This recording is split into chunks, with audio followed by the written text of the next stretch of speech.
Well, on the left-hand side, we have got the members of Team Rainbow Strike Go. Sudden Bears will be on the Tassadar. Howlin' Knight is going to be on the Lucio. Silver will be on the Diablo. McLoser will be on the Imperious. No, excuse me, they're going to be on the Rainer. And we have Kingleberry going to be on the Imperious. On the right-hand side, we've got the members of Frank's Furters. We've got Indecisive going to be on the Anduin. DJ Cold Cuts will be on that Rexar. Boggs is going to be on the Junkrat. Dallying Pig is going to be on the Newbrack, and we have Ripper on the Jaina. Let's go ahead and peek at our level 1 talents here. So the Newbrack will be going into that Master of Regeneration Master, and Tassadar are actually going to be going into the Templar's Will, I believe it is, at level 1. So they're going to be going and getting those attack stacking up through the attack, and we'll be checking on those questing talents throughout the game, as we are on a little bit of an older patch here, so it is going to be a bit of our old setup when it comes to looking at our talents and experiences. We can do a little peek at that. Yeah, it takes up about majority of the screen, so we don't really need that the entire time.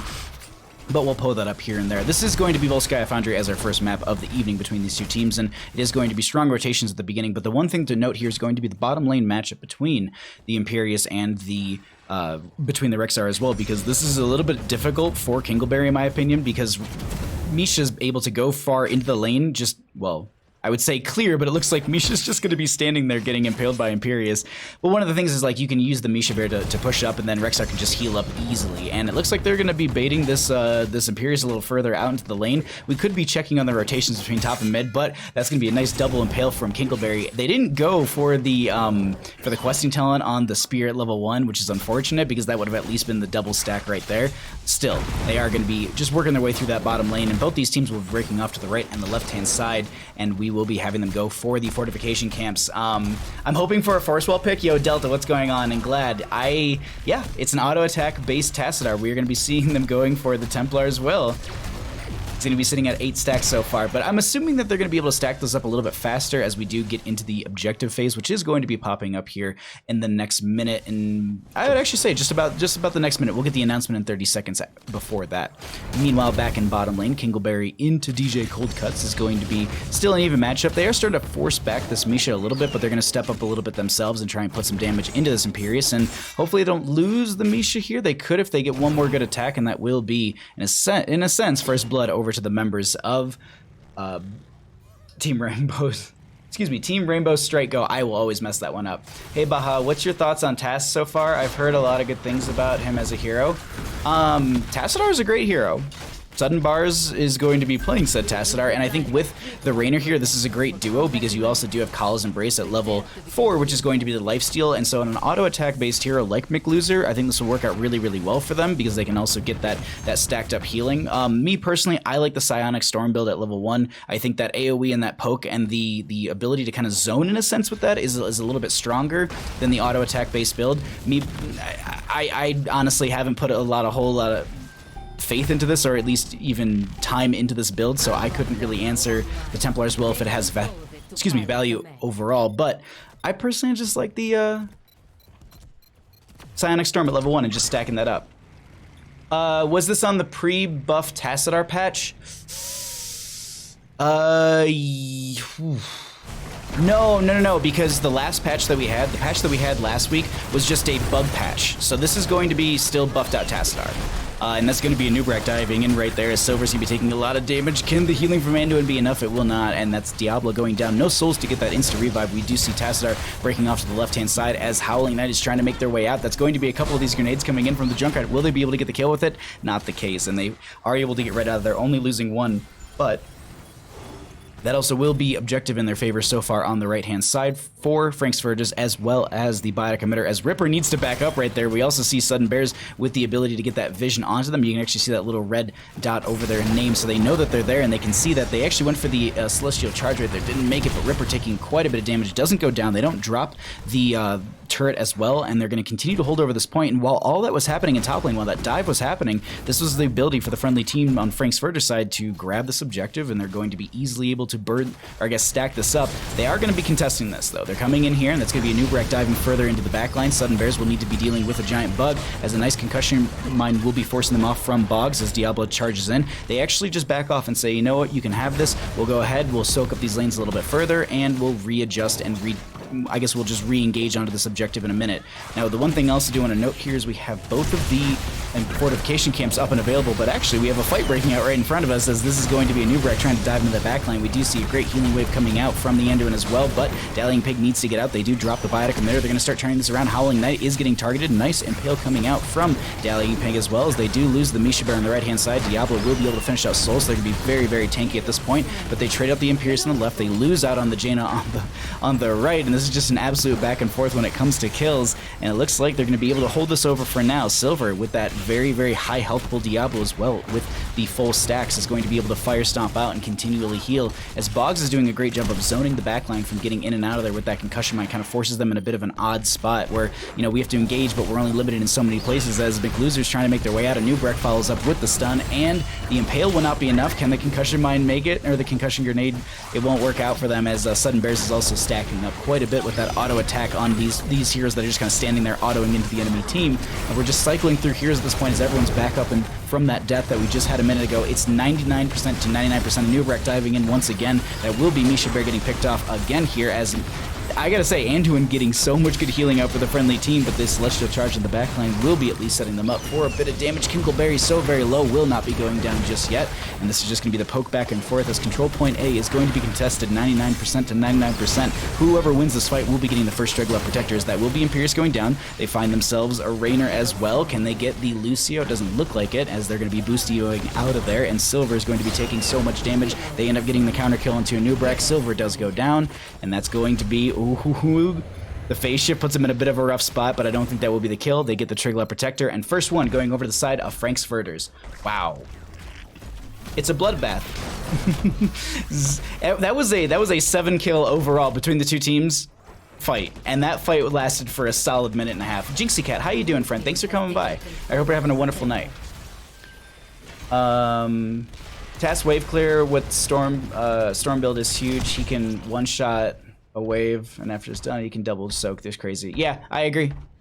That's the one thing that I really, really like about the ability with the Psionic Storm build from Tassadar, is you get wave clear and you also get poke, and so on maps like Infernal Shrines or even Towers of Doom, I think the Tassadar has so much value, and with the rework that's coming into play here, I'm excited to see if they're going to be going into that, like make him more a poke-oriented and shield, like poke and shield-oriented based hero, or if he's going to be more a Sassadar. Like, will he be able to deal the damage? We'll see. We do see 10 talents picked up on the right-hand side. They managed to get the well in the top lane. That's really the main goal for them. They did get the front gate as well, which allows them to chase in further in some of these engagements, but they're going to be trying to dive in here. Pre-10, Ring of Frost goes out, but the Concussion Mine anti-synergizes with that, forcing a couple members away. Silver uses the Shadow Charge to try and re-engage, as Tassadar will be able to finish out that Templar's Will. Is that completely finished out, or is there a halfway stack that it's marking? No, it's completely finished out. And then we also will be seeing them with Mental Acuity. That's going to be just more vision for them right there. But they will be able to pick up their 10s on their side as well. And this is going to be an even talent tier fight before we get into the next objective, which I believe the next objective is going to be somewhere around the... I think we're looking at somewhere like just about 10 minutes, maybe a little bit after that in game time.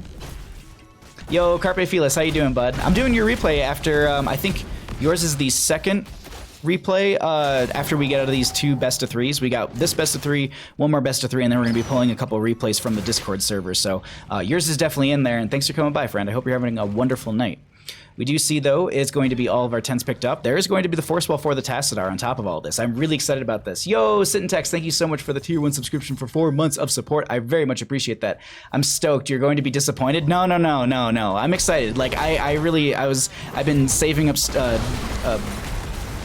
replays in that channel to like cast, and there's 4 good ones tonight, but Lucio is going to be bodied as they try and get over the wall, and just that high jump won't be working out for them right there, and that's a great force wall for the disengage from Sudden Bears as well. And they say, cool, you know what, you'll disengage from us, we got top lane pressure coming in, we're going to also go ahead and grab the support camp, and that's going to be an easy biotic emitter for ourselves, since you do not have your Lucio and you don't really have that break it down. Jumping over really quickly just to look, it's not showing me, so we got a hit tab. 47 souls on the Diablo right now. Nubrek diving in once again. They're going to try and push the small advantage advantage they have. They don't have the 13 talents here, but they're at least going to be trying to force the situation while the Tassadar is showing in top lane, and while also the Lucio was just getting back from death. They're going to be able to just back... Oh, actually, no. Silver going to be going in here and trying to re-engage. That's going to be a concussion mine on the good side for at least the members of Frank's Furters as Team Rainbow Strike Go tries to re-engage onto this. We do see the Light Bomb going out onto Bags, who does get the stun onto Kingleberry, and they're just trying to make their way out. Do they have a concussion mine to make them... to separate themselves right here? I'm waiting to see if it pops out. And it's not actually used right there, so I just don't think it came off a cooldown. But meanwhile, top lane is going to be pushed in, mid lane going to be pushed in a little bit, and they chased into this bottom lane. They didn't get 13 talent tiers themselves on the side of Team Rainbow Strike Ghost. They're going to need to back out, readjust, wait for their 13s. And it's about a level lead, so they're going to have to soak up a few waves, but they got some time here. I think they've got 45 seconds before we see the announcement. No, 45 seconds before we're up. Okay, so I was pretty close right there. Carpe Felis, thank you so much for the... Sorry, I thought you were getting gifted a sub, but thank you so much for the 4 months of support, my friend. Thank you so much for coming back. Glad to see you back in chat, and enjoy your asthma pogs and your finger guns. Where's the 5-minute Carpet Fearless match? Oh, Sweaty Magic, don't you worry, it's coming. Thanks for the replay cast. You're welcome, Dallying. It's my pleasure. I'm excited about this best of 3 series that we got in our hands, as we will be seeing the members of Frank's Furters very, very strong in this game number 1 on Volskaya Foundry, and this is also going to just be the yeah, they're looking for 13s on the side of Team Rainbow Strike Go. And they've got it, but they're also going to say, you know what, while we're all down here, let's just go ahead and grab some camps. And I'm assuming they're just making their best decisions here on the side of Frank's Furters, and they're just like, we can guess that they're on camps, we can actually see the pinging coming from 1, so let's burn through their fort, let's make that top lane a lot easier for ourselves, as they will be 30% and rising. They let Boggs finish that one out right there, and with 13 talent tiers and a few, let's see, they got 3 turrets themselves. They could actually, you know, they could wait another 2 minutes and 30 seconds, so that way they can pick up 2 more.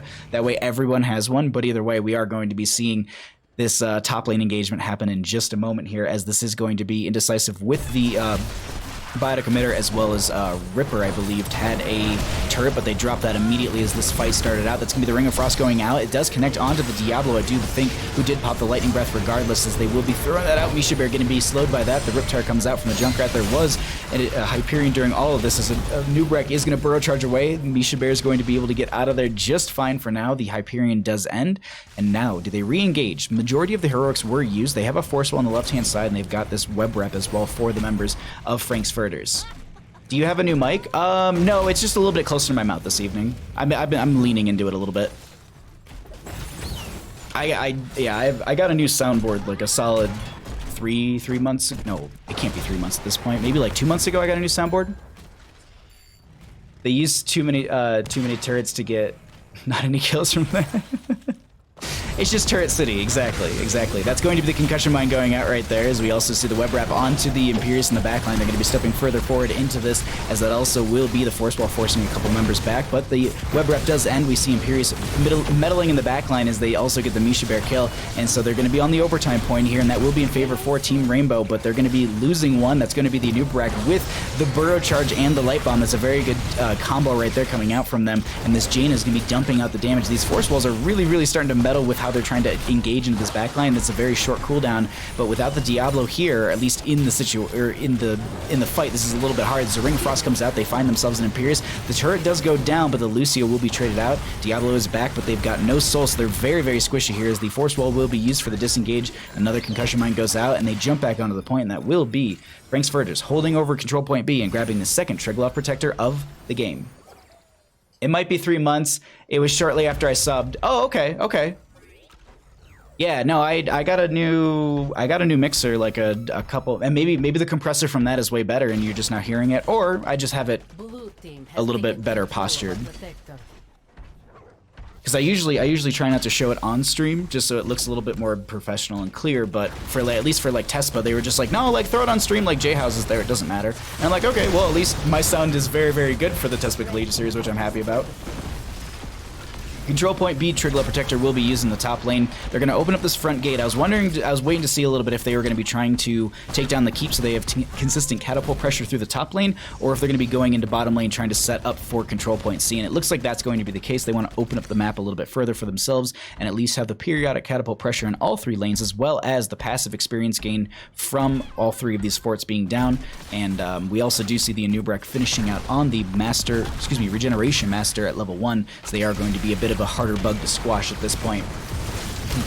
Don't worry, no bias. Yeah, absolutely. This is going to be the Hyperion coming out. Silver trying to make their way into this backline. Huge dive coming out from the Anub'arak, and that's going to be a great follow-up Ring of Frost on top of it. They do get the web wrap onto the Raynor, and the Lucio will be picked off before they can really even break it down or even help out the friendly team. Actually, was it used right there? It's 80. Yeah, I think they might have been trying to get it out, or they might have gotten it out right there. Either way, they get picked off, and they're going to lose 3. They'll lose their bottom lane fort. Trigla Protector with 4 seconds left. They'll probably try and throw out a little bit of damage from this before it goes down, and there it's going to be out. But here's the thing. They've got 3 kills in their favor, and they're going to do the smart thing here. I really, really like this on the side of Frank's Furters. Just say, we got a wave. We got 3 kills. There's 10 seconds at least while we can siege with this minion wave, so we're going to go ahead and at least open up bottom lane even further. We can chase into this. We can be a lot more aggressive, and I really, really like the way that they're playing this so far on the side of Frank's Furters. Team Rainbow Strike Go. Not out of this just yet.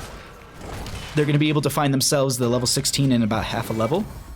Top lane's pushed up quite a bit for them, so they can at least grab that. Mid lane is going to be pushed up in just a second, and so they'll at least have that experience coming in for themselves. But these are going to be the majority of the camps being removed from the game, as this will be Frank's Furters just trying to grab as many items before control point C. And I didn't look at the timing, but I believe we're about a minute, maybe a minute 30 off before we get into our control point C, which could be the determining factor for game number 1. We've so far had 2 Trigla Protectors very, very well picked up, or very strongly picked up for the members of Frank's Furters, and they've got a lot of value from them. If they pick up this control point C, I could expect it to even take the game right there. We'll see if that's going to be the case, as they're going to re-engage into this top lane right around the Biocommitter. Huge concussion mine throwing them away. That was the Lightning Breath coming out, and it's on a full reset as well. They didn't get the 10 seconds on that, as that will be the Imperius taken out. Oh, man. They tried to use everything right there as the Raynor gets picked off right out of the web wrap, and that Lucio is out as well. No Break It Down was able to be hit in time, as they just burrow charged and blew them up. Really, really like how they're playing this on the side of Frank's Furters. Sound Barrier was used right before the Dibbles went down. Thank you. I see that clip, you sly dog. Wait, what? Not sure if I can post that one here. Oh. Which clip? Hold on, where? Where are we? Oh, is it in Discord? Oh, is this, it might be a little R-rated? Oh, man. And it came from my stream? Big yikes. I'll have to watch that one afterwards. Either way, they do have the 20 talent tier in favor for the members of Frank's Furters. It's fun to root my own team. A little bit. I mean, Friendly Hook is very, very fun when someone's like grabbing a camp and you hook them out of it right as they're about to finish it, so it leashes and then they have to redo it. That's always a good time. Leap of Faith will be saving DJ Cold Cuts right there, as they do have their 20 talent tier advantage. Now, I'm a little surprised they didn't try and step further forward with this advantage. Maybe they're going to be waiting for the wave coming up as well, but they had a camp with them already. That will be the knockback from McLoser as well, just forcing back them and saying, you know what, we don't want you to be stepping further forward onto us, at least at the time, as Misha and friends are looking for the angle into this. They've got their 20 talent tier advantage. They got the majority of the heroics off cooldown. If they're going to be able to get a huge Ring of Frost, that'd be huge. That's going to be the Ring of Frost going out, the Light Bomb on top of it. That was the web wrap out as well. Huge concussion, or excuse me, the I was going to say concussion mine, but the Riptire from the Junkrat, as they also had the Cold Snap from the Jaina. Sudden Bears was doing a great amount of damage into the Anub'arak right there, but they were able to get away from that force wall, as another one will be coming out from said Tacitor. They take out the top lane keep, and they could be trying to end right here. 30 seconds on 2 of the players. McLoser and friends are up for the defense. They do have this minion wave coming in. It seems like they're going to be backing off and going for the next control point. They could be ending with the Trigla Protector. They will have to take a long walk with it all the way through top lane, but I don't think that'll be too big of an issue. Well, I mean, I won't say that they have it already, but they definitely need to find themselves 3 levels before that will even happen on the side of Team Rainbow Strike Go. I mean, like, cheer on. Oh, I see what you mean. I was just like, how are you rooting your own team? Like, you don't have, like, a Leoric or something. Even then, like, that's not a root. It's so much just as it's just annoying, or like a zombie wall from Nazebo. But I see what you mean. It's a little weird because like you can see everything that's happening on the map, and then you also remember what you did as a player, and you're just like, huh, why did I do that? Because that's what I do. I'll look at my own replays. I'm like, why was I making any of these decisions? This was a horrible idea. I shouldn't do this ever again.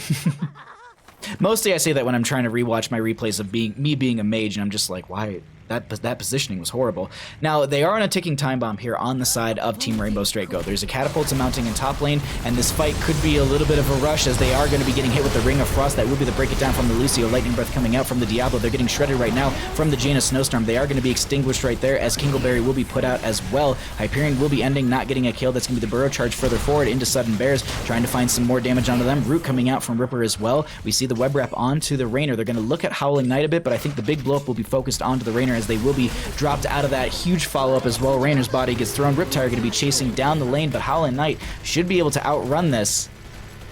All I hear is the Jaws music. Dun dun. Dun dun dun dun. Dun dun dun dun dun dun dun dun. And that's going to be the keep going down on bottom lane as Lucio is the only one up for defense. They burrow charge further forward. Howling Knight is going to be targeted once again. They aren't able to find the kill, and it seems like the members of Frank's Furters have approached the core. They got a wave behind them. Trigla Protector still at 99%, and that is going to be game number 1 going over to the members of Frank's Furters. GG. Well played.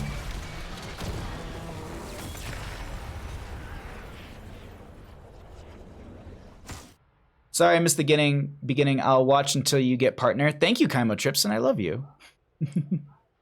Let's go ahead and show the stats and the score and all that, and we'll get that all going in just a second here. There we go. Doesn't really match up just perfectly. Where's my bandit bud?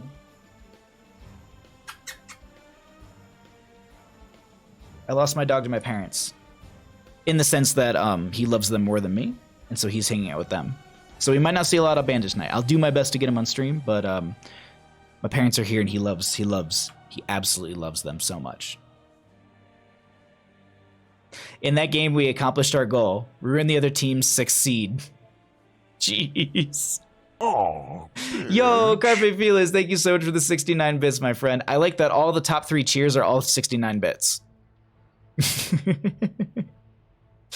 Also, really quickly, let me show talents once again. Let me re-throw those subs back in. Thank you so much, Sit and Text, and thank you so much, Carpe Felix, for the resubs. I really appreciate the support, my friends. Man, Kaleo just throwing clip after clip in chat. I'm a little nervous to watch these after stream. Bahamu 1 Asmopog, Bahamu 1 Asmopog, Bahamu 1 Asmopog, Bahamu 1 Asmopog.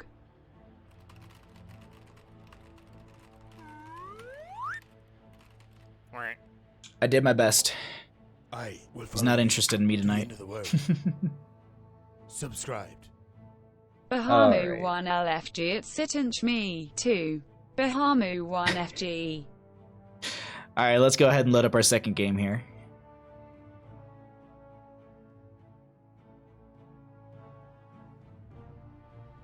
It's weird having like no delay for a cast. It's really, really fun. Oh, and let's also update our team score. Where are we going to for game number 2? Let's find out. That's the wrong team score.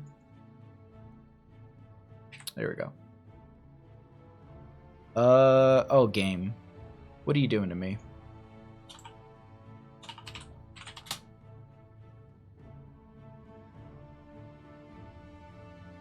That's interesting. Okay, can we load up again? There we go.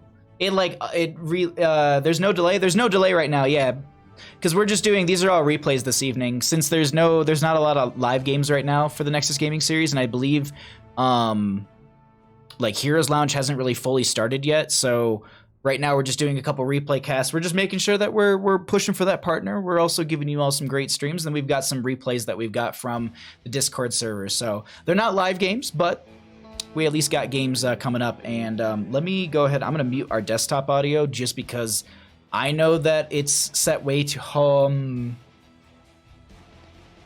Sorry, I just saw what the drafts were. Okay, rad. I'm glad you're by though, Starcaller. Thanks for coming by. Okay, sorry, I have to change some audio stuff because it's resetting audio and I don't want to blow out my viewers' ears. All right, 28% on that. We should be good to go. Alrighty, everybody, let's go ahead and we're gonna jump on into this. I pushed the button way too early, but either way, we're here. Let's go ahead and get on into it. On the left-hand side, we got the members of Team Rainbow Strike Go. We're going to be having Kingleberry on the Varian. Silver is going to be on that Arthas. We're going to be having McLoser on the Kael'thas. We have Hollow Knight on the Ana. And Phoenix will be played by... There you are, Sudden Bears. On the right-hand side, up one game in our best-of-3 series, we got the members of Frank's Furters. We've got Indecisive going to be on the Ariel. Ripper is going to be on the Sylvanas. DJ Cold Cuts is going to be on the Dahaka. Dallying Pig is on the Murky. And we have Boggs on the ETC. Let's go ahead and get into our lanes, as it looks like we're going to be having a top lane rush coming out from the members of Frank's Furters. I mean, they've got the Sylvanas. They're going to walk, yeah, they're going to wrap around to the top portion here, and they're going, yeah, they're going to be trying to just get the burn onto this, and you can see they've already noticed they're going to be rotating in as well. They throw a little bit of damage in. They might be able to get one tower before they have to back off, but that will be a lot of initial damage coming in. Boggs with a great power slide to get out. Varian trying to dive into the backline onto Indecisive. This Ariel's being left alone by the friendly team, as they are going to be just now zoning them back, and I think they're going to be able to make it out just fine, as Murky also gets the bubble for safety out of there. DJ Cold Cuts a little bit low. Going to get some healing out from the Ariel, but they'll be able to just cycle back behind their gate. I would assume that the rest of the team now rotates into bottom lane, and they throw... What kind of Murky do we have here? Okay. I would assume that this is going to be a solo lane Murky, and then Dahaka, that's... I don't know how I feel about this Dahaka, though, with it. If you had the solo lane Murky... I also like that Varian was being smart and making sure that the fishy deal isn't going to get a lot of stacks or value, and they're going to be able to just deny that by taking out the pufferfish every single time. DJ Cold Cuts going to be using the burrow right there. They will have the Howling Blast thrown onto them. Tongue Drag onto the Arthas, who did step a little far forward onto them. Nice power slide coming out from Boggs as well. They will have the Chain Bomb thrown onto them. Going to be spread to the friendly team, but they're going to trade out that damage onto themselves for a nice early game kill. And that's going to be Frank's Furters with a small experience advantage from that. This is game 3. Oh, rip. Well, we're going to go into this one, unfortunately. Hold on. Let me look at my folder really quickly, because that means that whoever filed this did it wrong. Hold on one second. I just need to look at something. Yeah. Game 2 is labeled as Game 3 apparently. I'm sorry about that. We're gonna keep going to this. We're gonna cast all 3 of them regardless, but we do have a Murky. It's yeah, the folder was not labeled right, so blame whoever manages the folder at NGS, because this is what I downloaded from them. Kingleberry, though, is going to be having to deal with the Dahaka and the Murky in this top lane right now, as this is also going to be the Sylvanas and the Ariel in the bottom lane pushing out and grabbing the objective. They will be having a little bit of charge in their favor, as the opposing side did as well. Nice Detainment Strike coming out from an Indecisive. Follow-up power slide from Boggs as well. And Silver's going to be taking a lot of damage from it, but they won't be going down just yet. Charge still going to be in the favor of the members of... Sorry, Frank's Furters. I just looked up and I was like, really? Okay, we got Twin Blades Varian. Yeah, that is happening. I wasn't sure about that. This is game 3. That's with this Murky and other wacky stuff. That was for our fun game. Some idiot probably uploaded it wrong. Uh-oh. Shots fired? I'm just gonna blame, who can I blame? I'm gonna blame Smithel. Yeah, that's a good person to blame, because they don't work in NGS anymore. That Sylvanas build is interesting. Yeah, typically we see the Unstable Poison with the Unfurling Shadow at level 1, but either way, we do see the Murky going down in the top lane to the Twin Blades Varian, as this is going to be the bottom lane, going to be brawling out quite a bit. Power Slide to follow up on top of the Tongue Drag onto Silver, and they're looking for this kill onto the Arthas. The Banshee's forward. They will use the Blink. Was it worth it? They do get the kill right there, and they don't go down, so absolutely Ripper's going to be getting that value for the friendly team. Murky back up into the top lane doing Murky things, and we'll be able to get a little bit of clear, and they have some charge going over, but this Varian is going to be holding over top lane for so long, and they need to just get in the point or force the Varian back, which is a little difficult to do. Did Murky go into questing slime as well? Yeah, they did. They ended up going to slime time at level 4, so they're going to be working through that, and let's see. We can actually check. Yeah, so this is going to be the because I believe they changed it from 30. It was like 15 and 30, and they changed it to 10 and 20. The Murky player's a god? Really? Really? The Murky player's a god? I wonder why you would say that. It's interesting.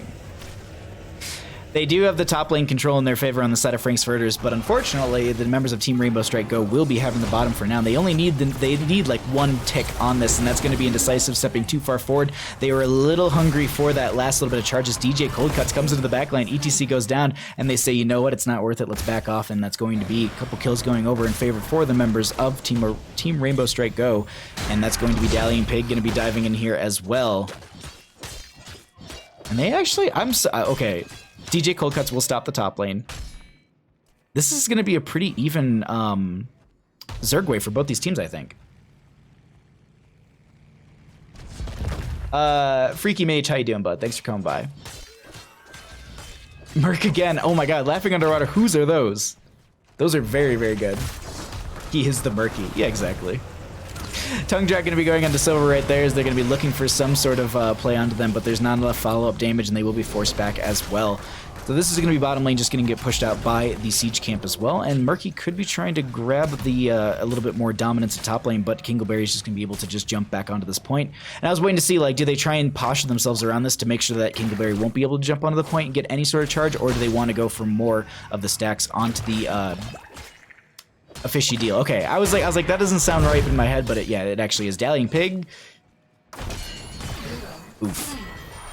Protection, by the way. Meanwhile, in bottom lane, a fight is going to be breaking out down here. DJ Cold Cuts, do they have a burrow up and available? They will pop that, and they also have the essence as well to follow up. Silver going to be going down from that little bit of poke right there. Nice Detainment Strike into the wall coming out from Indecisive to deny the blink out from the Phoenix, and this is going to be Murky going into the Varian and top lane, and this is going to be a point that I don't think Murky is going to be able to grab back, but Dahaka will be coming up here, going to be trying to get the Tongue Drag. No, actually going to be going just straight for the point and going to be going for the charge. They at least get it halfway. Tongue Drag does go out. Kingleberry will use the protection once again, and that is going to be channel in their favor. Zerg Wave will be coming out 90% on the side of the blue side to the 100% on the red side. So these are going to be very significant Zerg Waves for both teams, and it looks like Dallying Pig and DJ Cold Cuts will continue to push up this top lane as the rest of the team on the opposing side, or at least 4 members of the opposing side, will be coming in into top to at least deny the push, or at least try and mitigate some of that damage coming in here. Jesse Cox says so many emotes, and you only have to sub one time for like $3 to keep using them forever. Really? Huh. Interesting.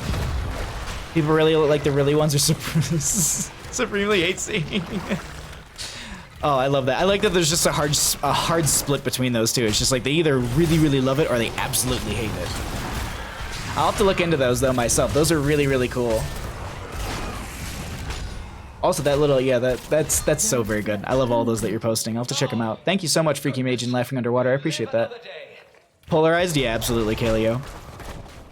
Alrighty, well, we're back into our after Zerg phase, and we are going to be seeing a gate down in top and a gate down in bottom, and not a whole lot of value from either of these Zerg waves just yet, and it looks like we are going to be just having the bottom lane getting pushed out, and same... Ooh, wait, hold on. Do we have an invade on this camp? Kingleberry? Power Slide. They do have 10s. They could go for the solo dance, but they actually don't even need it because they utilize the Octo Grab from the Murky, and that will be enough blow up for them. DJ Cold Cuts will brush talk up here as well. Polarized to the max. They do grab the Siege Camp for the top lane. It will be 10 talent tiers for both sides. Are we actually, so I was going to say, do we get Planet Cracker for the Phoenix? It's actually going to be the Purification Salvo charge upgrade. Excuse me, it's going to be the Warbringer for the Varian right there. And I guess with the Purification Salvo, I mean, it is a slow, so I guess you're looking for that right there. Nano Boost is going to be for the onto that Kael'thas.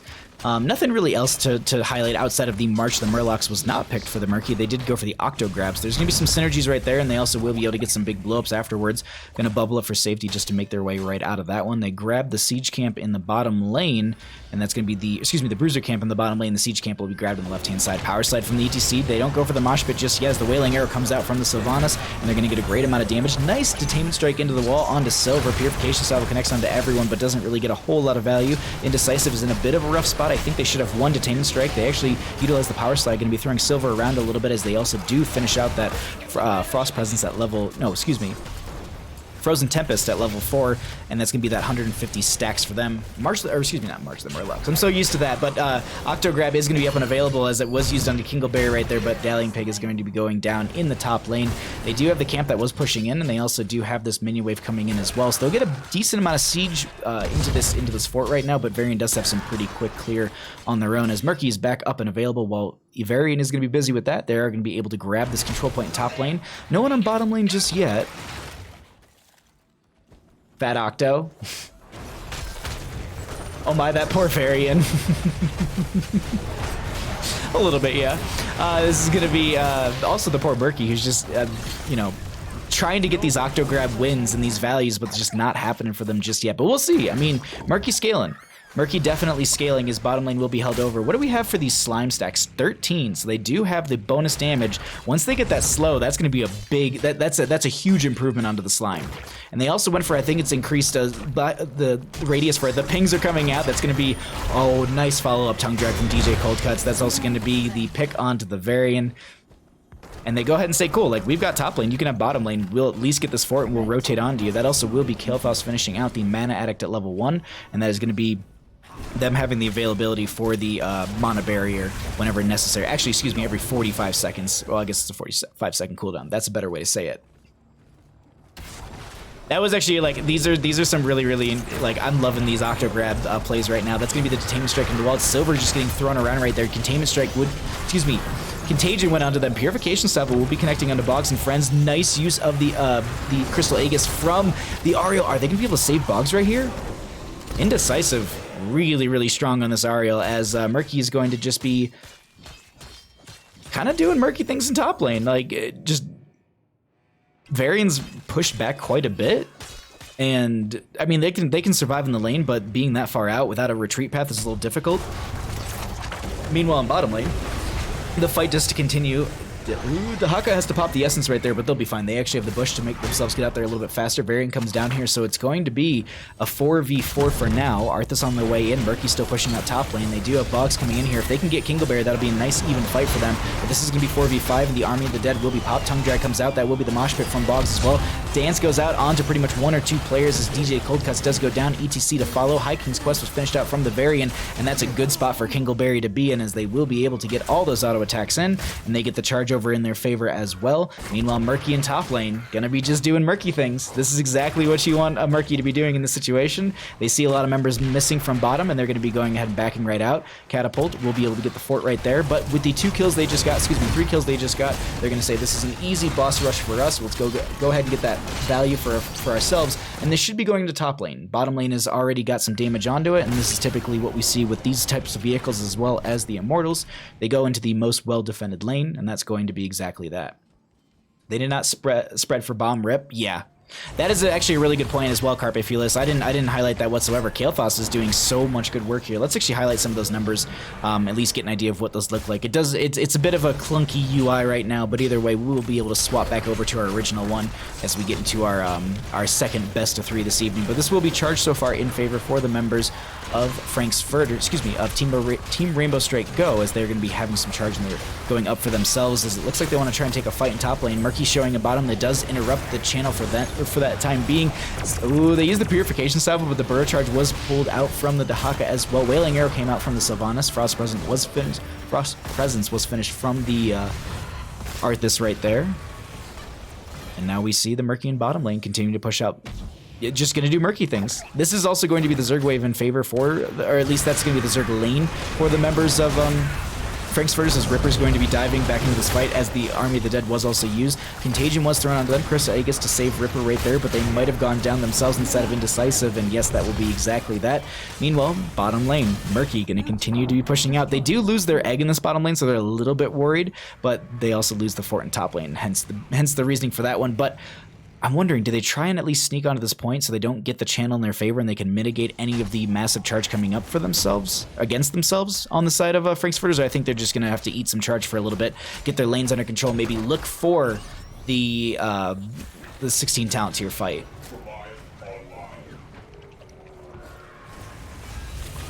Yo, Lennon, how you doing, bud? Thanks for coming by. Yes, Kael'thas is triple S tier. I mean, in some situations, absolutely. All right, let's see. Bottom lane will be cleared out as well, and yeah, I think it's just the play for 16s. Both of these teams aren't going to be trying to take a fight just yet. Dahaka going to brush stock in the bottom lane. Going to also face check a bush right there. Use the brush stock or the burrow charge right there. A lot of members will be getting the ice. Oh my god, that's a huge mosh pit right in this tight corridor. They're going to get so much value right there. The chain bomb not actually being thrown onto anyone just yet, as I think it is going to be applied onto the Dahaka, who does go down. They trade out 2 for 2, actually I guess 3 for 2, as the Murky does go down there as well. And that's, I would say, overall Team Rainbow Strike Go with the more dominant fight right there. They can rotate one into top lane to easily be able to grab that channel in their favor, and they need to leave someone behind on bottom just to make sure that they're not going to be able to kind of jump on this point and mitigate the charge in their favor. And I think that's exactly what they're waiting for. They're going to see them going to this top lane. They're going to try and bank on denying it in bottom, and that's a really, really good play coming out for the members of Frank's Furters. Banning heroes is pretty toxic. This was actually supposed to be a Cho'Gall team, hence the Aria, but they banned it out because they are mean. Oh man, I would have loved a Cho'Gall game. They are going to be trying to, I don't know if they were intentionally trying to take a fight, but that's going to be a detainment strike into the wall. They do get the blink away on the side of Sudden Bears. Silver is going to be back, and in the fray of all of this, Murky going to be jumping up onto the point, trying to get a little bit of channel in their favor, but they just say it's not worth it, and they're going to bribe away the camp right there, and that also will be the shortened cooldown, I do believe, on if they got the whole bribe off. ETC does go down as they were trying to power slide out. Ariel gets picked off as well. DJ cold cuts. Ooh, the tunneling claws will save them for now, and that'll be enough. That'll be exactly what they need. Murky trying to get another one of those stacks right there. How many are they sitting on for the slime? Oh, they need one more. I was like, man, they're playing that a little aggressive, and that's going to be the pufferfish thrown out because it does slime. That was a talent picked up, and they'll be able to. Uh-oh. Yeah, the pings are coming out. They need to be right there. Like, come on, have some fun. Who bans Cho? The question is, Dallying, did you ban Gall in the response? Because you always have to. Like, if you ban Cho, like, obviously Gall can come through. Everyone knows that. We do see them just chasing up into this top lane right now, and they're going to be looking for... it seems like they're trying to go for a play into this, but they're not going to be finding anything just yet against the enemy team. So far, it's good charge coming out in favor for the members of Team Rainbow Strike Go. Found themselves a Murky. Just getting that slow onto so many of these members. Look at all that damage from Kill Toss as well. Tunneling Claws once again will be saving the Dahaka from all the damage. That's a huge Zerg wave in top lane. They banned him after. Nice, nice, nice. At least they respectfully banned out Cho'Gall. That's the big thing to consider here as well. Well, top lane continues to push out. Can they end it here on the side of Team Rainbow Strike Go, or will this be Frank's Furters technically taking us to game number 3? Which is such an odd sentence to say, but it's because we got filed a little backwards here. Doesn't matter. We got 3 games. We're gonna still cast them anyways. 17 to 17 in levels, 11 to 10 in our kills. This is going to be the top lane fort, currently being burned down. They have such a big Zerg wave. They're ignoring the one that's going up against them. They want to try and end off of this as they're looking to step further forward. That's going to be a lot of damage onto this Dahaka. Purification Salvo accidentally goes off in the wrong direction right there. Might have been a jump on the gun on that R button, or they might have been trying to just get the spray out right before they dive in. As they go for the Dahaka, they will be able to get the kill. The Zerg wave sitting very, very healthy up onto the core, and it looks like the members of Team Rainbow Strike Go technically take us to game number 3, but this was game number 3. Sylvanas goes down, ETC down as well, and yes, this is going to be Frank's Furters taking us into what is going to be our game number 3. That works out for us either way. We'll go ahead and see what they take us to. GG. Well played.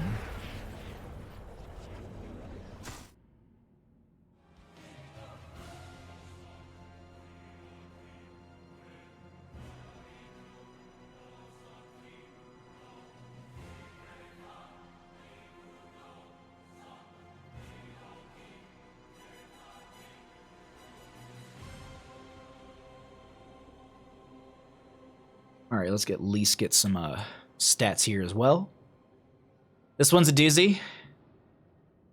I mean, they're all a doozy. They're all entertaining. I like them all. I like this one being game 3. Okay, I'm excited about this. All right, let's pull it back. Let's get the stuff updated here. Yeah, see, like, so typically, like, this is where I usually have my mic. It's something more like this. And then I think just, you know, this is where I've actually been having it like here-ish when I'm casting. So it's a little bit clear. I I don't know. Doesn't look as nice on stream. But we'll put it back down here for now. Well, we're not casting. I'll bring it back. Also because it doesn't block like part of the monitor from my vision because it's a bit of a tight window here as we are.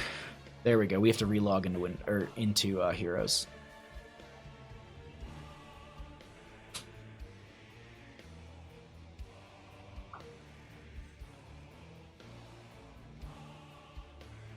There we go. All right, let's go ahead and get into game number 3.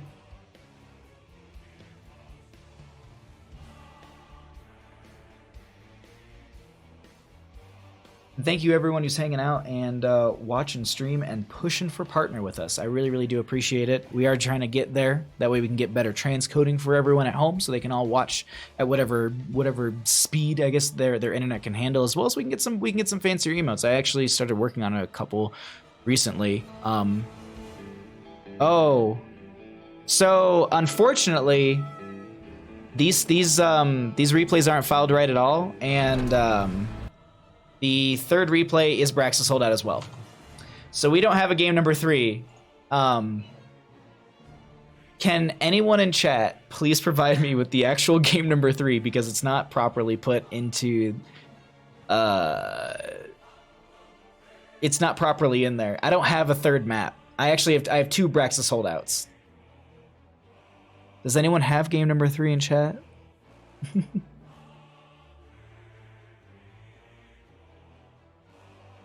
Thank you, Laughing Underwater, for posting that link in the Discord as well. I'll check that out a little bit later. Thank you so much, Dalling. Yeah, you can DM it to me on Discord if that works out for you. Because yeah, that's a little unfortunate. So that makes a little sense why it worked like that. I have a game number 3. Uh-oh. And by game number 3, he means game number 2. Exactly, Carpiophilus. Actually, yes, that is a good point as well.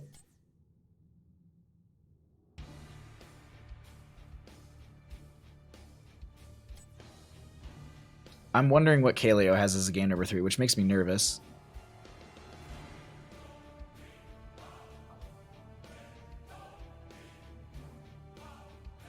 Just change out Dignitas and Genji for the actual teams you're casting. Yo, KPB! Thank you so much for using your Twitch Prime here for 2 months. I appreciate that, my friend. I will follow you to the end of the world. Subscribe. Will the real game number 3 please stand up? Please stand up. Please stand up. Thank you so much, KPB, for the 2 months of support, my friend. I appreciate that. And we'll get our next game here in just a moment. Let me see if I can get Bandit in here.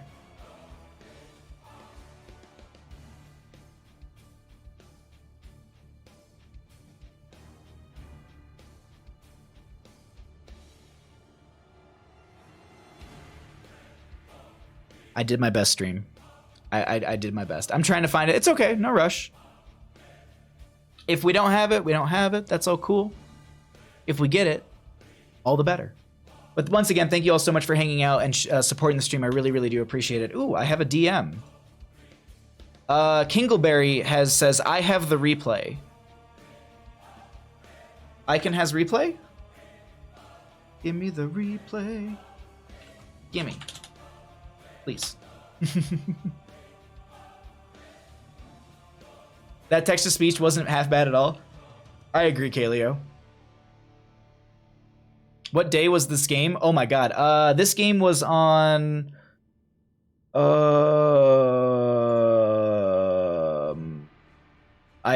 was gonna say what day it was, but then I realized the replays might not be posted at the same time. Oh, we got it. Unless you just sent me a bunch of malware. Oops. Alright, I'm gonna mute the desktop audio really quickly just so it doesn't blow out all of your ears. Alright, I think we have the replay. We're gonna get into this in just a second. Too slow.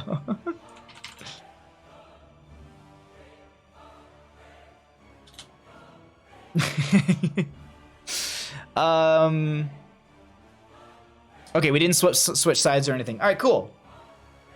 Not malware, I promise. Is it Infernal Shrines? Yes, it is. Yeah. Thank you so much, Dallying. I appreciate that, my friend. Alrighty. Alright, are we ready to go? Oh, wait, no, we're not. Hold on. Option sound, because we have to change sound settings.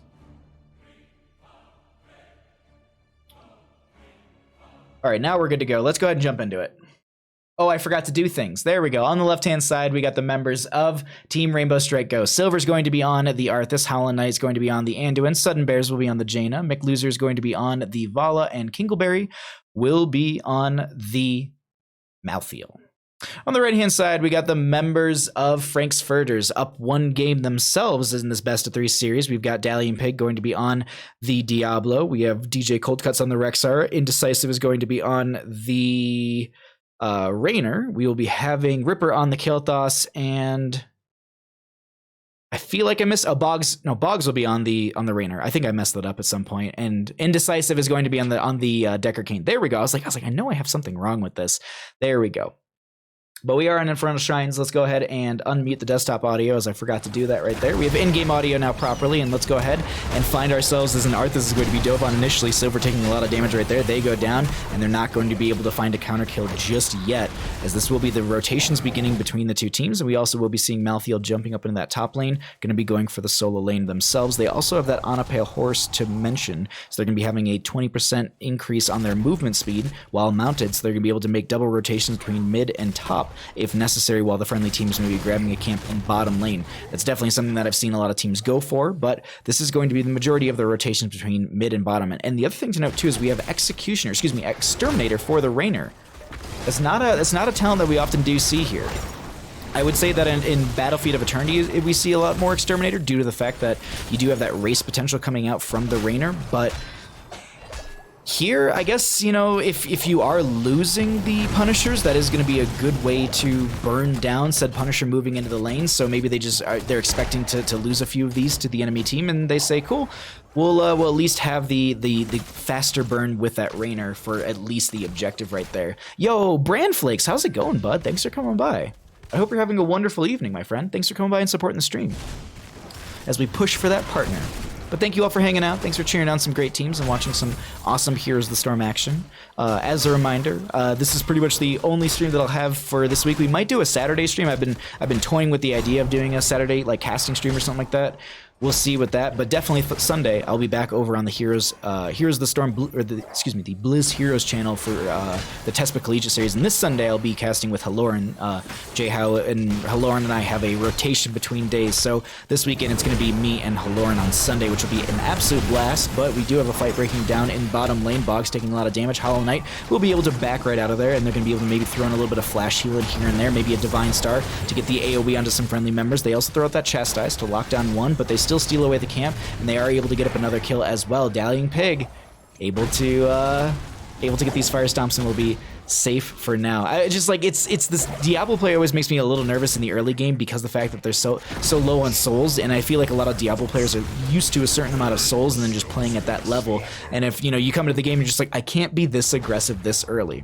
Having a great evening. Happy to see you casting. Wonderful, Brand Flakes. Well, I hope you got yourself a nice beverage or a nice meal, and you can watch some amazing Heroes of the Storm action. We got a lot of great games coming up this evening for everyone at home. We got this best of 3 series, which we are in game number 3-4. We've got another one coming up after this, a Division A game, and then we're going to be jumping into the Discord server replay cast. Those are going to be the ones that are thrown in from a few of the just quick match Storm leagues and unranked games that have been thrown in there. So Carpe Felis has one in there. I believe Mega Muffin has one in there.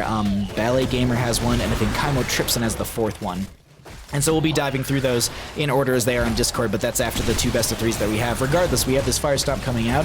A lot of great back and forth over this first objective so far, as the Skeletal Defenders will be mostly in favor for the members of Frank's Furters. We also do see that Team Rainbow Strike Go is going to be having the Shaman camp at top lane, and if left on its own, that thing will get a lot of great value. They're forced out of this for now. Kingleberry trying to dive into the back line, going to be ripping out a little bit of those souls. Nice use of the Leap of Fate to pull them right back into there, and now they kind of cycle back out of this. They're a little bit nervous, and they don't want to step too far into the enemy team as they poke in here and there with the Kael'thas. 27s of these Skeletal Defenders and Rising in favor for Team Rainbow Strike Go. And it looks like Malthael is just trying to play in this backline, maybe trying to dive onto Cold Cuts, which looks like they had that mark and they were going for it, but Misha Bear is going to be a little difficult to deal with as they were putting the stun on. Nice use of the root as well of the Blizzard from the Jaina, so it's going to be a great combo from the Arthas and the Jaina, but they end up still getting the Arcane Punisher in favor for the members of Frank's Furters, and they'll be able to, ooh, that's a really great pickup onto Kingleberry Overpower as well. I don't think that they'll be able to see, oh, actually, it looks like they're going to be trying to sneak away from this, but the Herodric Cube with the Sapphire will be enough to slow them. That will be another pick in favor for the members of Frank's Furters. And now they open up the bottom lane a little bit further, and they have this Arcane Punisher, and I don't know if they go past the front gate. They could be trying to take the fort, but doesn't look like they want to go for it. And then jump over into top lane. We do see Frank's Furter is going to be continuing to have the Shaman camp that was pushing up there for a while, but it is going to be cleared out by DJ Cold Cuts. And now they also go ahead and rotate back out, and they'll be grabbing the camps for mid lane. I would expect the Shaman camp to maybe be picked up in about a minute 30. That way it can be pressured into the top lane. We either get mid or we either get top. There's a small percentage it can be bottom again, but yeah, it's going to be top lane. So yeah, they go ahead and they just grab the Bruiser camp now. It's easier to grab now. It doesn't really matter too much in a sense, because this is going to be cleared out while the enemy team is all going to be congregating in top lane in just a minute for the next Punisher, which will be, I believe, Frozen. Yes.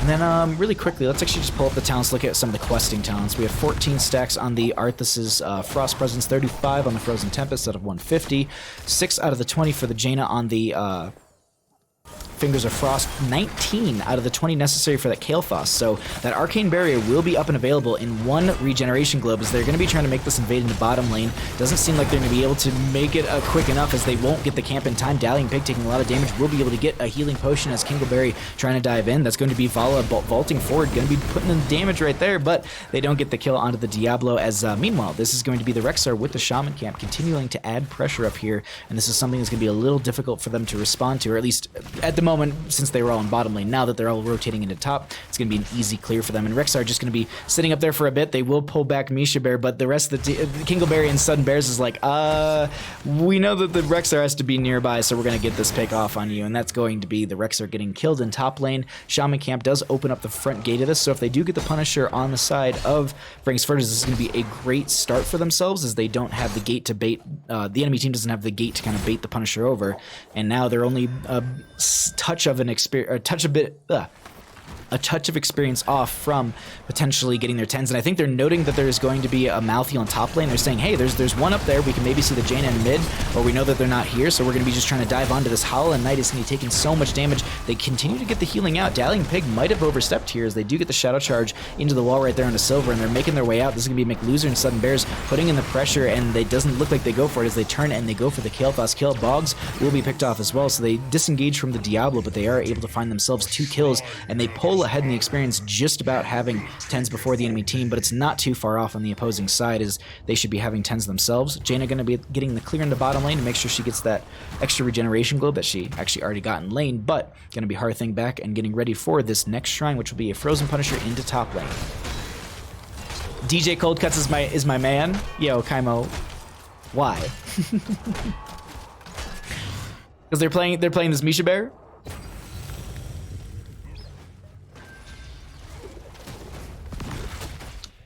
Alrighty. Shrine activatable. We do see the Shaman camp going to be coming in through the top lane as well. They'll be able to clear this out. It just mostly will be pulling them off the point. I'm trying to see if there's anything that kind of stands out. We do have the Pyroblast from the Kael'thas, as well as the Lornado from the Decker Cane, but otherwise it's pretty much your standards. I guess you could say Ring of Frost instead of Water Elemental. It's a Brawly based map, so I typically expect the Water Elemental being picked up here, but the Ring of Frost has its value as well with that Light Bomb, so you have the initial stun and then you have the follow-up Big Burst on top of it. That was a great Howling Blast as well, but just it more or less just kind of slows them down from really getting into this point, and that gives them more time. Apocalypse will be used. That's going to be the dive onto the Jaina. A lot of follow-up damage onto her. Leap of Faith going to be pulling them right out of there, as the Malthael will be picked off in the backline, but Raynor and Decker Kane will be traded out. So it's going to be a 1-for-2 trade so far in favor for the members of Team Rainbow Strike Goes. They get the stun, and that's Diablo getting picked off. Souls will be reset as they have the insta buyback. Ripper will be the next target, and Silver and friends are able to find a kill right there. DJ Cold Cuts is the next to go. Potentially Howling Blast will find it, and they get the pick right there. Yo, Gravesville, thank you so much for the raid, my friend. Welcome everyone from Graves Stream. I hope you're having a wonderful night, and thank you so much for the raid. I hope you had a great stream. What were you up to, bud? Was it Caston or was it Gabe's? Were you just watching Final Fantasy VII Remake trailer, like, on repeat? And just breaking it down? I jumped over, there's a speedrunner who does Final Fantasy VII speedruns, and I, like, went over to his stream just to see what he was saying. And it's just, like, it was, like, frame-by-frame analysis, and I actually watched quite a bit. There's a lot of really cool stuff that they were going through and saying, like, oh, like, this will be in the battle, but we already knew about this, and I'm like, I didn't know that was going to be a thing in the game. So, just, classic WoW, nice. Ripper best coach. It's almost like he sent the viewers from the grave. Yes, exactly.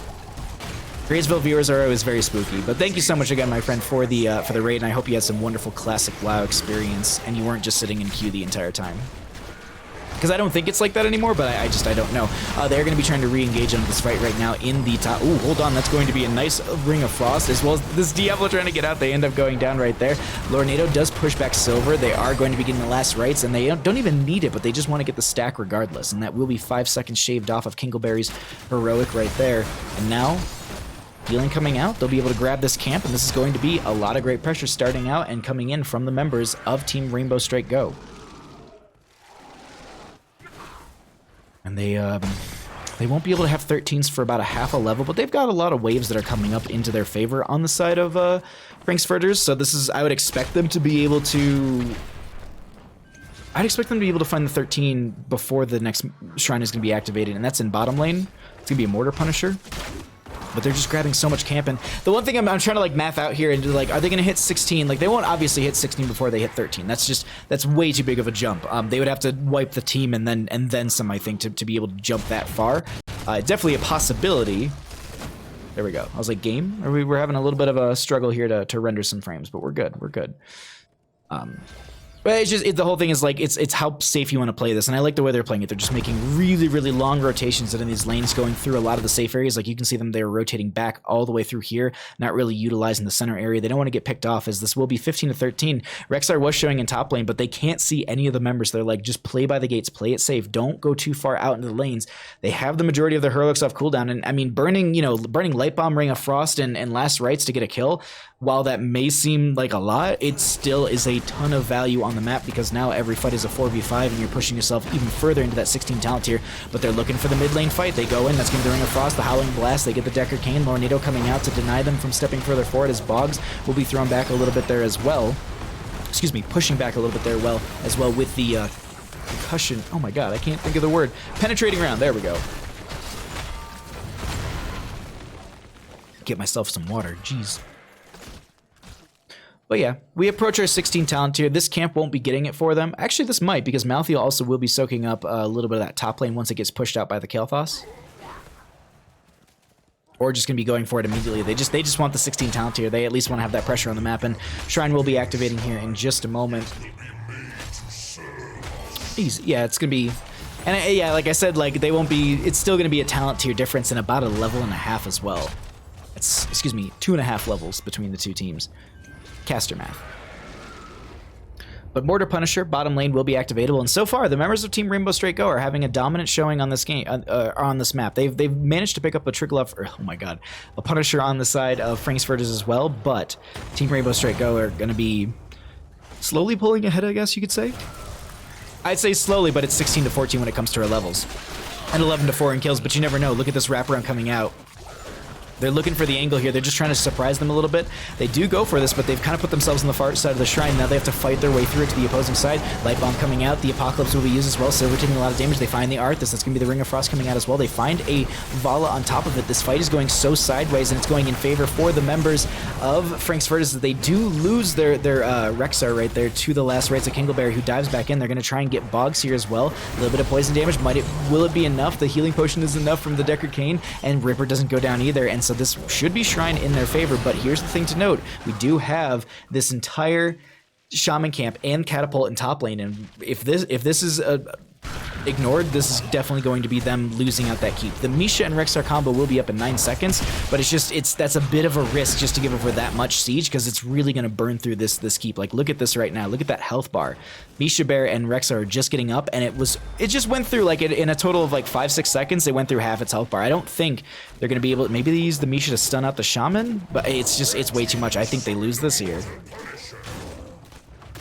I know we could be watching them clear Shrine, but let's watch them try and save a keep. Oh, it's so very close. This is so very close. Okay, so they'll be able to save the keep for now. I'll eat my words on that one. They don't lose it right there in top lane.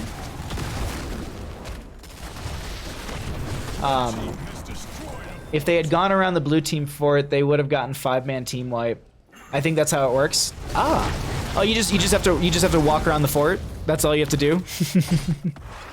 Malthael's going to be up on this top point, and I think they know that the last rights is there, so they got to play around that a little bit. But actually, Malthael kind of helping this out and just working it down for the Misha Rexar combos. They do hit their 16 talent tier. They're going to have this Punisher picked up, and they're just like, cool, we got the bottom lane fort with it. Let's just back off. And that will at least be some more advantage for the members of Frank's Furters and just kind of evening out this map a little bit as they have a fort down themselves taking down a fort in the opposing side as well. Timdor, thank you for coming by, my friend. I hope you're having a wonderful evening. As well as Lennon. I said hi to you before, but hello again, my friend.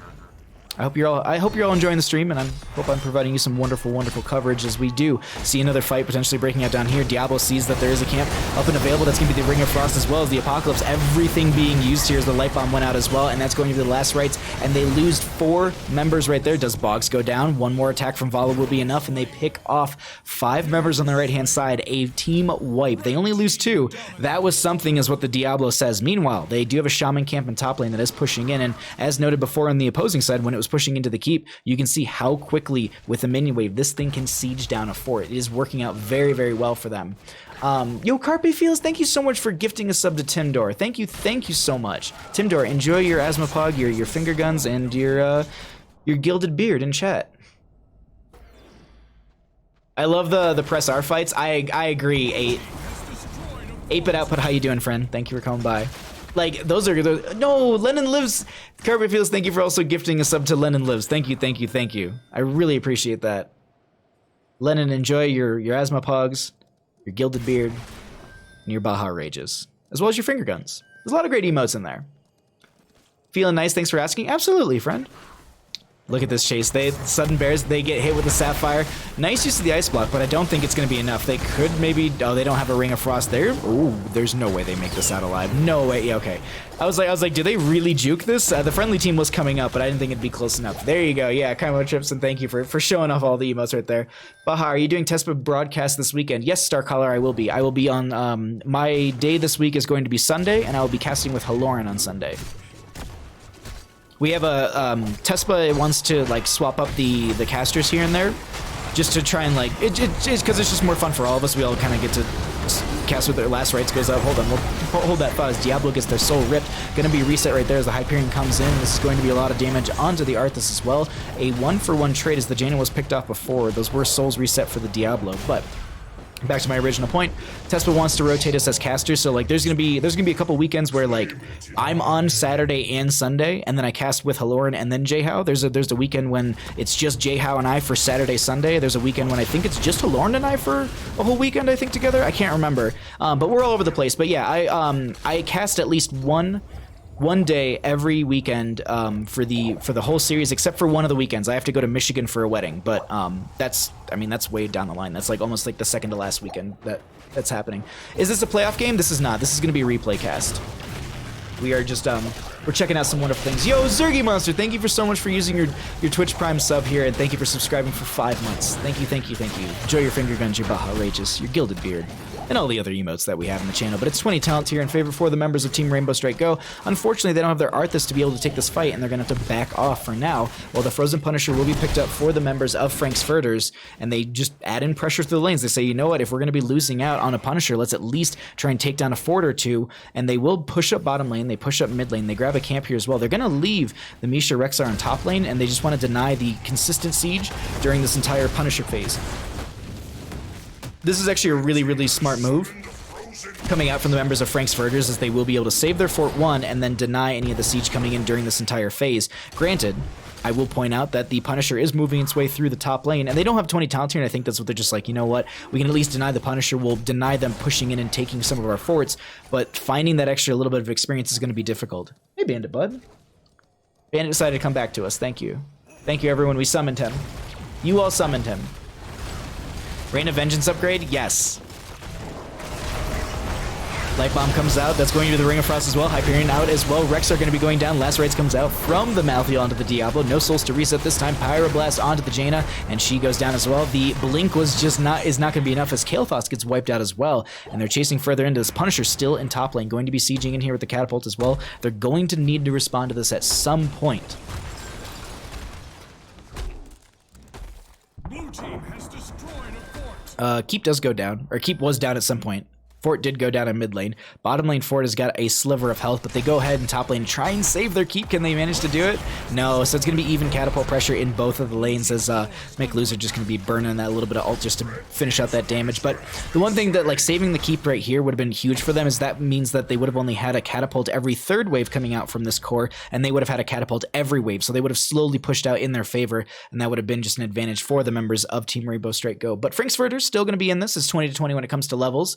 We are into our late game. It's 19 minutes into the game. These late game Punishers can siege and absolutely destroy. That Ring of Frost hit everyone, Big Pog? Mm-hmm. It's okay, the auto attacks and gets 10 more. Yeah, sorry. Basic attacks reduce the charge cooldown of Rain of Vengeance by 5 seconds. So if you get 10 attacks in, you just get a new charge. That's bonkers. It's a little memey, I'm not gonna lie, but I love it. We do see the bottom lane gonna be cleared out. This camp was picked up and they're gonna try and push that in. I think both the teams are just kind of playing around the fact that it is going to be, you know, the next Punisher could be ending. It is actually gonna be in mid lane, which is probably, it's the most well-defended lane, I think, for... No, I mean, this mid and bottom are the same right here on the right-hand side, but on the left, it's going to be their most well-defended lane, so at least if they do lose out on this, they've got a couple layers of protection to be able to kind of stop any sort of major pushing coming into them. But we do see this camp going to be picked up, and I don't think they're going to be able to make it onto the point just in time. Dallying Pig going to be trying to play around here. That's going to be every R button hit once again. Ring of Frost connecting onto just about everybody as the Hyperion comes through. The Lornado going to be forcing them back as they lose the Diablo and the Misha Bear. Go ahead and call PETA. DJ Coldcut's going to be losing their bear. Actually, I think it was, what was the Malthael? So mostly call it on Malthael. Sounds cool, though. Yeah, I didn't actually have an idea what the 20 of Rain of Vengeance upgrade does. To be honest, Radically Dreaming, me too. Honest to God, like, when I read that, I felt like that was the first time I ever read it. I was like, really? That's what it does? I thought it was something completely different. These Ring of Frost, yeah, I'll agree. Like, Chaotic Order. How you doing, bud, by the way? Thank you for coming by. I didn't say hi to you. These Ring of Frosts have been very, very good from Sudden Bears. Like, they've just been so on point, and I think that's been a lot of the reason they've been winning a lot of these fights as well. I think that's a huge factor for them to be able to lock that down and then also dump the Blizzard on top of all these players. And they also have the follow-up Numbing Blast on top of all of that. So they also have another way to root them if they don't get caught in that. Ring of Crocs, yeah, that'd be terrifying. Yo, Blizzard, give us a Jaina skin, like a Crocodile Dundee Jaina skin that is just alligators that come up. No, hold on, Orphea with a Crocodile Dundee skin, and the Crushing Jaws is two alligator, or like an alligator mouth crushing them.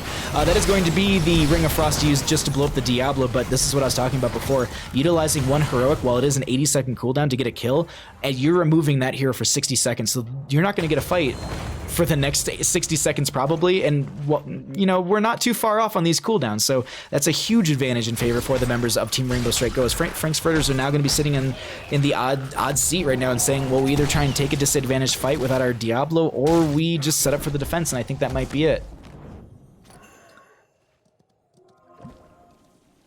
If you think that's bad, I thought Harvest Souls only applied to nearby heroes until today.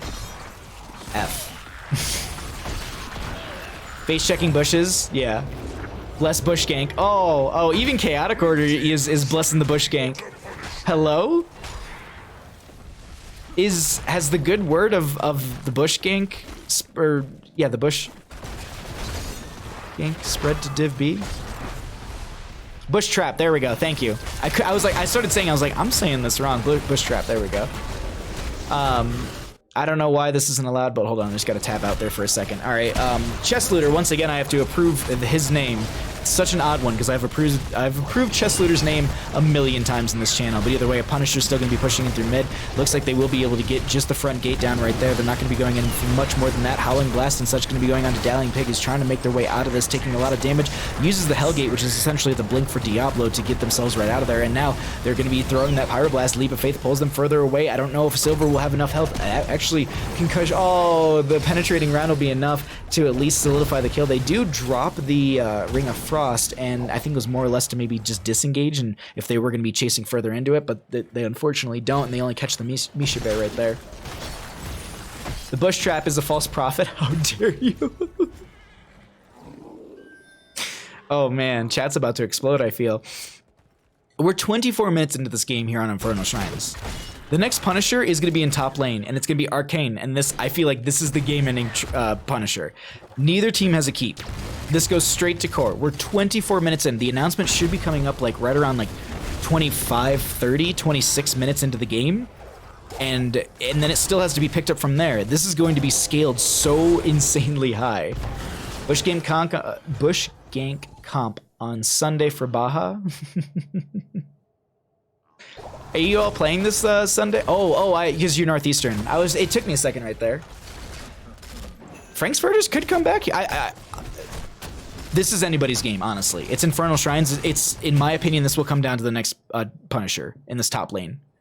This is the deciding factor. It's Arcane Punisher as well. They could actually mismanage their lanes. That's definitely a possibility. Like, mid lane could slowly push out, and catapults will constantly be there. And I think what they're trying to do is open this up at least and have a couple catapults going out against the enemy team to slow down that pressure. But they know the play. They know this is happening, so they're going to force it back a little bit. Bush gank with Abomines. Don't you even give that to me. 10 seconds until someone walks in a bush and dies again. Oh, let's see. So we're 25:38. Does anyone walk into a bush in the next 10 seconds? I'm going to use this time to just chug tea. No one walks into a bush for the next 10. Well, I guess no one walks into a bush and dies in the next 10 seconds. But this will be 24-23. 23 kills to 13 kills as we are 26 minutes into our game number 3 on Infernal Shrines between these two teams. Definitely battling it out to see who will be taking the series, as it is going to be top lane pushed out a little bit here with the Shaman camp. Mid lane is something, as I noted before, they need to make sure they're watching this constantly. But this is going to be them stepping into this tight corridor. That's going to be the Lornado coming out, as Diablo will be separated from the friendly team, as they also will be losing all their souls. Huge light bomb coming out as well. They get the Misha Bear on top of all this. Oh, Malthael, do you have a last rites? Not for another 20 seconds. And Indecisive will be, they're continuing to just chase onto this, and can they get the Deckard Cain? Do they have another Mortal Strike? Yeah. They technically don't need the Punisher, because, well, no, I was like, they got 2 kills, but I forgot Diablo lost souls, so yeah, they definitely grabbing the Punisher here would be game securing. They farm experience. No, not really farming experience so much as just they're trying to get a couple kills right there and then force out the game through just the advantage of having a couple members dead. They're just trying to backdoor this, though. They're just going to try and backdoor this. Kingleberry will find the enemy team just starting to rush core, and now they're going to be hearthing back. That will be the self-cleanse onto them. Or that's going to be the... oh my god, I'm blanking on the name. The Hellgate right there from the Diablo to blink forward. Dallying Pig does go down from the last rites from the Malthael right there, as that will be Boggs taken out as well. And this is going to be DJ Coldcuts being chased into the top lane, and they're just like, you know what, maybe if I go this way I can save my Kael'thas, but unfortunately Ripper is going to be kind of making the same decision. The GGs were called up by Deckard Cain, who's going to be the only one up and available. Camp going to be coming in through top lane. They don't need this Punisher whatsoever. They can just rush straight through top, and that's what you can see happening right here. They're going right for the end. XP past 20 is near irrelevant. Yeah. Lornado is just sidestepped. Well, a couple players will get hit by it, but it's really not that big of a deal. It also does force back the Shaman camp. But we are going to be seeing the members of Team Rainbow Strike go. How many stacks is on this Malthael? 9 out of the 10 necessary. He almost has full cooldown. Whew. Game number 3 over to the members of Team Rainbow Strike go. GG. Well played. Go ahead and look at the stats.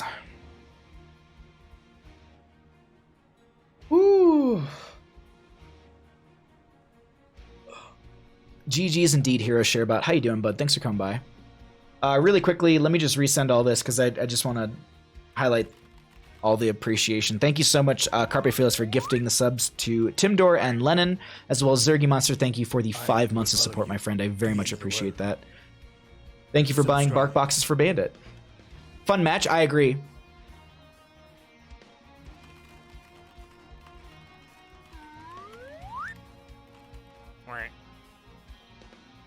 I will follow you to the end of the world. Subscribe.